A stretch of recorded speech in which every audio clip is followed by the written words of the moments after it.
kasi yung sa bandang braso, yung tumubo yung buto. Kaya kailangan tatanggalin din yan. Papasok. Ina.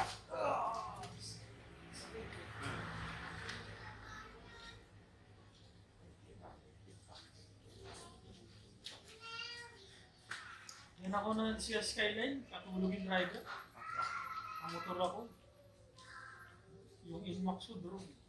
Ano yung biglang tumigil? Akala ko. Ipit to yun. Damat to yung malapat na yan. Papasok kasi yung tiit niya eh. Pakaro eh. Dapat yun yan. Yan. Hinat mo. Yan.